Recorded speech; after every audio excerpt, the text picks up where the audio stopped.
blessed here in this community to be that safe harbor. Because when you think about it, isn't safety the highest priority of life? I mean, honestly, if we don't feel safe, how can anything else work for us? And it breaks my heart to know that there are people that don't feel safe and actually aren't safe, you know? That's hard for me to feel that is the truth. And has anyone here ever not felt safe? Okay, I would imagine all of us at some point in our life, maybe as a child, you know, fear is just a part of this human experience. And there's times where things are scary. It could be just driving your car, right? There could be a feeling of not safe because there's wild drivers beside you. And so how do we manage a life and to be in safety and to feel that peace? So there are specific groups, of course, that feel less safe than others. For instance, folks of color, okay? Folks of different ethnicities, sexual orientation, genders. There is a bigger safety issue for some folks in some specific groups. And I believe the churches are to be, as in that song, it talks about the place where you can come in from the storm. And the church, and you actually said this community. I don't know if that's. I think you had some liberalness that this community is a safe haven, and I have noticed that. I have witnessed that we are a safe haven for all folks of all expressions, because everyone is a unique, individualized expression of the divine. So, do you agree that churches ought to be that safe haven? Yes. Yes. And sadly, there are some religious organizations, institutions, churches where it is not safe to be who people are, who you are. And that saddens me as well. So the safe harbor to come in from the storm. So I want to switch this over to weather. How many of you are enjoying this hotter weather? Some of you are. Good. Hot weather, you know, getting up into the 90 range. Say again? In Albuquerque, they're in, it's hotter in other places. So I'm glad for we are cooler here than other parts of the state. And, it is monsoon season. And I'm not familiar a lot with monsoon season. I got to Google monsoon season because I'm like, well, last year we had rain. We had a lot of rain and thunder and lightning, and rain was happening all through June and throughout the summer. And we haven't had any rain, and there isn't any even in the forecast for our area, which puzzles me as to what that's about. One of the things that I didn't know about monsoons, as I was doing my due diligence on some research, is that a monsoon isn't necessarily related to rain and storms. It's actually a seasonal change in the direction of prevailing or the strongest winds of a region, and it can cause wet or dry seasons. It appears we're having the dry season, and maybe we're having windstorms, heat storms. Does anybody like thunderstorms? Love it. I love a good rainstorm. I love the thunder and lightning. I used to live in a house that was on a golf course, and the whole back of the house was all these sliding glass door windows from top to bottom. And in the middle of the night, when there was a thunderstorm, little Liz would just get out there and just watch the sky. I love to watch that, as long as it's safe and we don't have, the lightning coming down and creating a fire issue, which it sometimes has that opportunity, but, nature is also trying to clear itself, and we're trying to help with that. So, talking about storms, today's talk title is The Eye of the Storm. And how that talk title came to be was when I was in Tahoe at the beginning of the month, I was contemplating what am I going to have as the talk topic for June 25th, especially since I needed to get Paula that information so she could prepare the music. And what came to my mind was all the challenges that the human race has on a daily basis. We all have challenges. Sometimes they're less, and sometimes they're life-threatening challenges. We have challenges, right? And I can compare those to storms. For instance, ever have a stormy relationship or a storm in the middle of your relationship where there's conflict and tension? How about there might be health storms? And let's just talk about what is the definition actually of a storm. There's some more research, of course. Got to give you the definition of a storm. Number one, it's a violent disturbance of the atmosphere with strong winds and usually rain, thunder, lightning, or snow. Second definition, an uproar or controversy. A storm, number three, is a serious disturbance or agitated state. So basically, I see a storm as a state of disturbance, right? And a disturbance is basically the interruption of anything that is peaceful and settled. So as disturbance comes into your life, you could refer to that as a storm. And it might be a little storm, or it might be a huge storm. And here's the question. When the biggest storm there is could be seen as maybe a hurricane, where there is more devastation than any other type of storm. And I think about that and all of that whirling wind and the devastation and loss. However, in the middle of that hurricane is what? The eye of the storm. The eye of the storm is that place that is peaceful. It can be, you can see the stars, you can see the sun, you can see the blue skies. There might be some light wind, but it's a very calm place in the midst of a very tumultuous wind storm that is circulating. Now, it's not necessarily a safe place, because I looked that up and it said, no, it's not necessarily safe because it's not going to last long, and those winds that are surrounding it, the wall of the hurricane, are going to come through. However, you do have that time of peace. Now, as I compare that to the storms of life, how do you not get caught up in the political storms, in the global storms, in the financial storms, in the racial injustice storms, in anything that is a disturbance? Because that's what a storm is. It's a disturbance in your life. And how do you keep from not getting caught up in it? How do you find that place of peace and calm? Would you like to know more? Yes. Yes. Okay. Maybe you're so peaceful that you're just drifting off. Okay. It could happen. So peace, to find that peace. Because here's the thing. The only thing that goes off is our minds. Okay? The thing is happening, but it's the whirling of our own thoughts. You get caught up in all these thoughts. Hey, it happens. It's part of our human nature. And how do I stay centered and calm? So I really want to talk a little bit more about peace. And now you all know it's that state of inner calm. But here's a little description of what inner peace could be. If you can start the day without caffeine. Peace is if you can always be cheerful, ignoring your aches and pains, and if you can resist complaining and boring people with your troubles.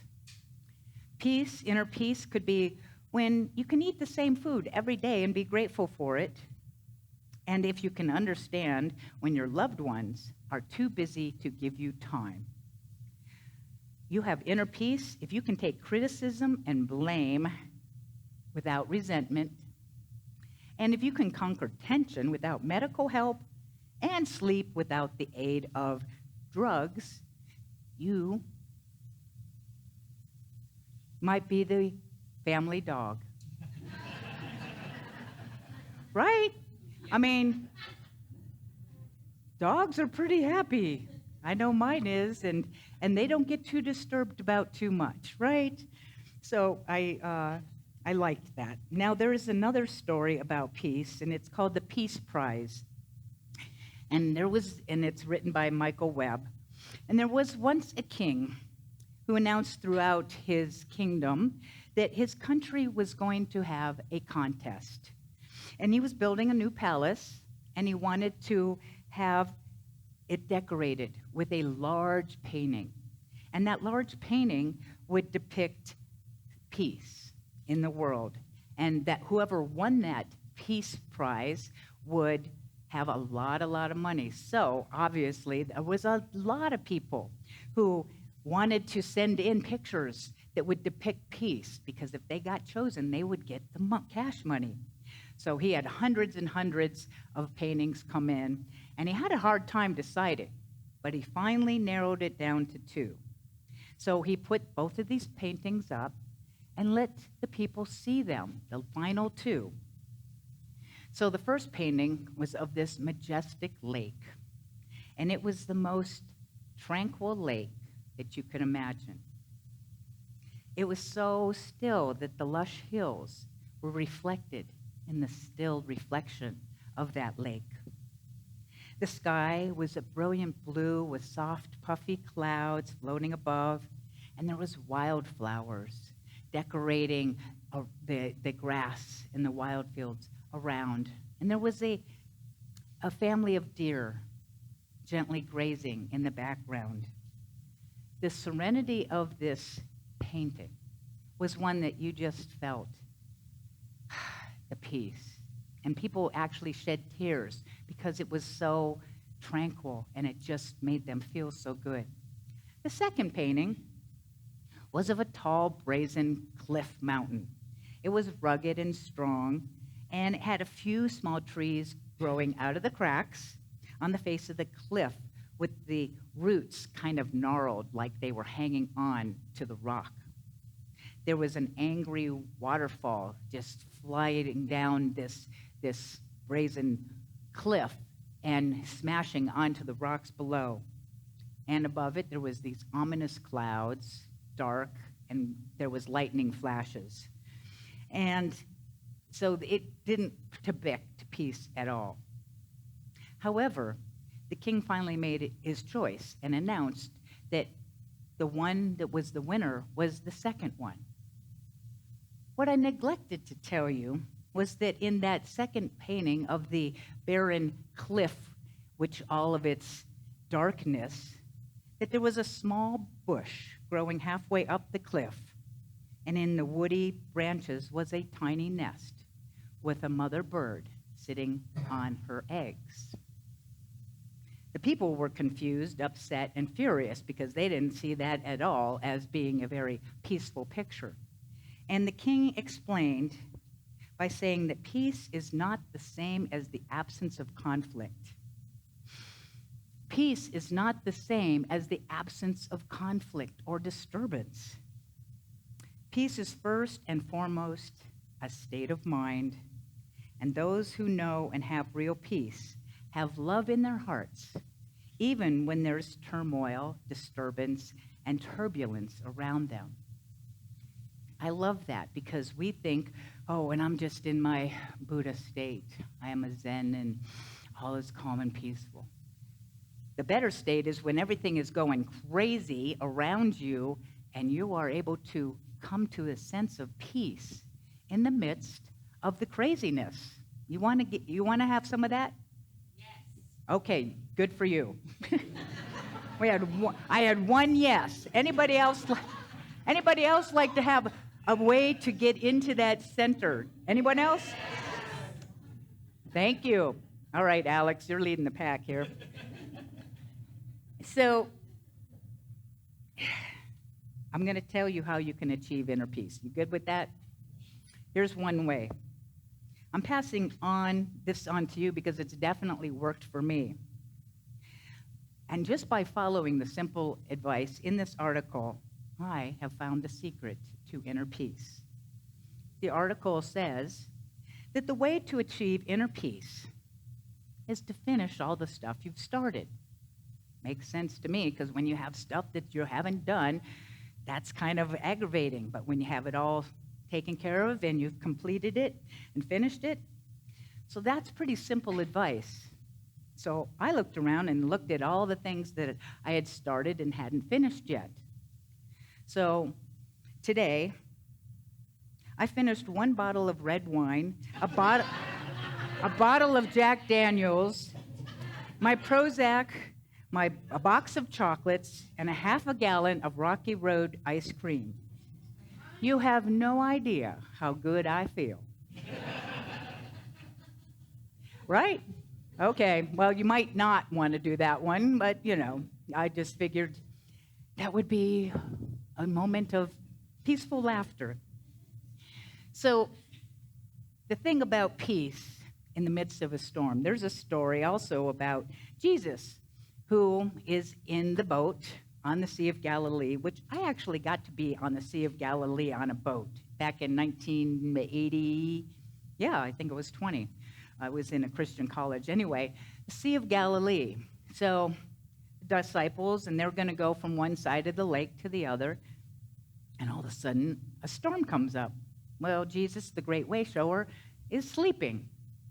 The disciples are beside themselves because the waves are now rocking and rolling, and they're afraid. They're afraid that they might be hit by lightning. They're afraid they might capsize because it's a pretty ferocious storm. And so they wake up Jesus, and he's like, what's the problem, right? He goes, be still. He just rebukes this storm, and everything calms down. And then he looks at the disciples and goes, why were you so afraid? I like that story a lot because when I look at the eye of the storm, it's the eye of the storm. How I see something, how I perceive something, how I perceive and believe, I will achieve and receive. I love that they all rhyme, of course, because I'm that rhymer. So how you view something is going to make the difference between getting worried, getting anxious, getting fearful. The fears, doubts, and worries are right here. They're not even real. They're what we are doing with our minds. And we live in a fearful-based world. And fear is not a bad thing. It can actually be our friend because there are real times when fear is important to pay attention. It's a message saying danger. However, our mind is often, because its job is to look out for danger. It's like the sentry on a ship looking for danger. Danger. So it's always wanting to protect us. That's the job of the mind. It is here, and it's all about surviving. But the heart is about thriving. And when we can let go of the swirling dervish inside of here that is caught up with all these fearful thoughts, and you can actually say, be still, because there is that part of you. Every character, by the way, in the Bible is part of us. Every character, metaphysically, there's a part of us that is that. And so I have a great way shower, the part of me that knows and is calm, that Jesus part of me, that Christ consciousness is what we speak of. It's the Christ consciousness within you that goes, yeah, this is crazy. And God is here. See, Jesus did not get anxious and crazy. He just went to all of his swirling thoughts because those fearful thoughts were not actually disciples. It's a depiction. So the swirling thoughts in your mind, your fear thoughts, are your little disciples who haven't quite reached the idea that the divine is here in the midst of this storm, in the midst of it. And I can command my thoughts to be quiet, be still, be still. Be still. Be still. Sometimes you have to get really emphatic, right? Be still. And there's another saying in the Bible, be still and know what? Know God. Be still and know God. Be still and know. Be still. You can say that to yourself. Be still and know God. Now, I can change, and what is God? Now, the eye of the storm could also be changed from the eye of the storm to the capital I of the storm, okay? There is, and Jesus, there's so many names of what God is. You know, you can call it spirit, whatever. Just recognizing that there is a power and a presence that is everywhere. It is the life force and source of life. It is my life and your life, and we teach in unity that we're all individualized expressions of this divine life, of this divine love. We cannot not be it, but we weren't taught that. I wasn't taught that as a child. I was told I'm a sinner, right? Anybody get the, you're a sinner? Mm-hmm. Oh, such BS, and that stands for belief system. Another way to look at it. So Moses, back in the day, when he was having the encounter with the God self, it's not something outside of us, it's inside. So he was having this time out in the desert, in this place of stillness, and what do I call you? Who do I say you are? I am that I am. I am that I am. You know the two most powerful words there are? I am. I use the words I am a lot. I am tired, I am angry, I am sad. And I'm working on it, catching myself. Instead of saying, I'm sad, to change my language to I feel sad. Because the I am is claiming who I am. And I am not sadness. God is not the sadness. It takes retraining. This is not work for spiritual sissies. It's about the warrior. I have a warrior on. I spoke of the warrior last week. So be still and know I am. I am that I am. See, Spirit is always in the midst of everything. Whatever's going on, all I have to do is remember. Remember, God is here. Peace is here. Love is here. God is here. Spirit is here. It is right here. Now, the words be still, by the way. Anybody ever try do a silent retreat and be still? Few of you? I don't know about you, but trying to be still, I'm more noisy than ever. You know, it might be quiet on the outside, but what goes on inside is very, very noisy. It wasn't a silent retreat at all. When I went to Adyashanti's silent retreats, I'm like, this is not working. I'd go in and we'd spend an hour to be in the silence. My mind is all over the place. This is what worked for me. I told my mind, think of every thought you can think when we sat down for a session. Interestingly enough, it shut up. I didn't, just think of everything you can think of. And it went, what? And I actually had silence. So reverse psychology worked for me in that moment. Because what we try to do is we try to be still. That's not actually the meaning of meditation. I love Adyashanti's speaking of that. And it's more about observing and being the observer of your thoughts and not be caught up in your thoughts. In the book, Fully Awake and Truly Alive, which I've started a class on, there's a chapter this week that's talking about stillness and solitude and that they are separate. And it's a really good read. But to understand that to be still is to be present. Be still and know the I am is present in the storms of life and that I can be centered in the I am. So you can practice the I amness, be observing. Isn't that interesting is one of my tools that I go to just to see my thoughts. Isn't that interesting? That's what I'm thinking or feeling right now. So God is both spirit, divine, whatever name you call it, has both aspects of impersonal and personal. Okay? The impersonal part of spirit is what we call maybe the law. It is the part that says there are universal principles that work all the time, regardless of who you are, where you are. That is just the way it is. Doesn't matter what you believe, although it does. Because one of those principles is it's done unto you as you believe. That is a impersonal, whatever you believe. Doesn't matter who you are. Whatever you believe it's true for you. Whatever you believe is true for you. And the great thing is that we can change our beliefs. It might take a little work to see what the subconscious beliefs are and change them up. So that's the impersonal law, and that's something we can also depend on. It's not fluctuating. But there's the personal part of God, to have a personal relationship. And God is not a person, but it's personified through us. And what if God was your best friend? What if God was the love that loves you and is with you and is for you 100% of the time, never leaves you?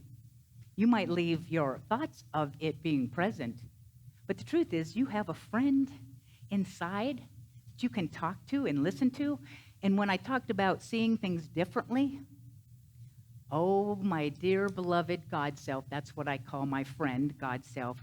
How can I see this situation differently? Because it's, again, how I'm seeing it is how I'm going to experience it in the craziness of our world and our personal lives. So you have a friend that you can call on anytime, anywhere, and it is beating in your hearts. Don't forget that the eye of the storm lives within you and is there for you, with you, 100% of the time. You don't have to be caught up because you have a friend. And so it is.